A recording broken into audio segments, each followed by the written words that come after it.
Hey everyone, NC Floor guys. Today I'm going to show you how to properly vacuum a floor before you put down your stain. This is what we call a final vac. That means you're trying to get the floor extremely clean. I mean, it needs to be absolutely dust free. And the way you do this, of course, today I'm using a backpack vac, which is a professional vacuum system. Now, I'm going to be using the wand with the bristled head. If you don't have a professional vacuum, obviously you want to go ahead and get one. And you can probably rent one if you're a homeowner.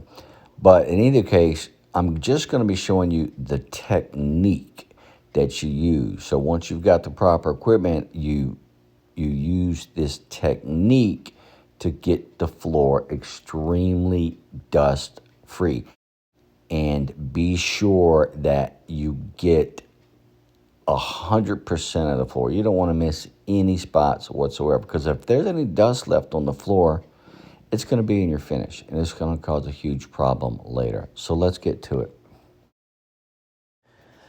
The very first thing I'm going to do is go all the way around the room. I'm going to surround the room with my first vacuum. Now, this is going to ensure that I'm sucking up all the dust that's in between the baseboard and on the floor. And you'll notice I go back and forth, back and forth, back and forth to get all of the areas multiple times. You don't just quickly brush across the floor and you're done with it. No, you go back and forth, back and forth, back and forth. So really what you're doing is getting every part of the floor multiple times. And that will ensure you get all the dust off the floor, all the dust out of the cracks, all the dust out of the nail holes. And it may seem excessive, but trust me, you gotta go over it multiple times. Next, you're going to notice I turn the vacuum head sideways when I'm vacuuming against the grain. And the reason I do this is because this prevents dust from sucking up out of the crack in between the baseboard and the floor. If I do it like this, vacuum like that, every time I do that, it pulls dust out of the floor. And what I want to be able to do is stop short of the base, as you can see right here. So I go around the room against the grain along that wall to get that part vacuumed, and then you can stop slightly short on your next pass.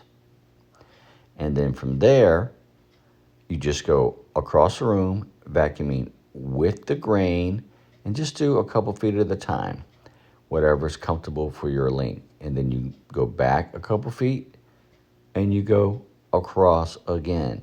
And notice how I'm overlapping each stroke. That way I'm getting every bit of the floor multiple times. I'm also pressing down on the wand, putting a little bit of pressure on it so that that bristled head is just scraping that dust off the floor. And now it's a soft bristle, very soft. So when I say scrape, what I mean is it's just physically activating it so that it's getting all of that dust off of there. What I like to say is you need to vacuum robotically.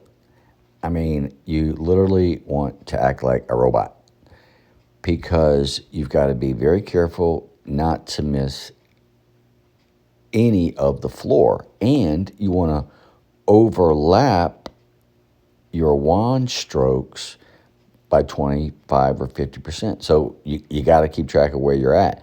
So you just want to go across the room, overlapping side to side and forwards and backwards, over and over and over, like you were a robot vacuuming the floor. And it takes a long time to get a final vac done. You know, you have to be extremely thorough. When you think you've vac too much, you probably need to vac a little bit more.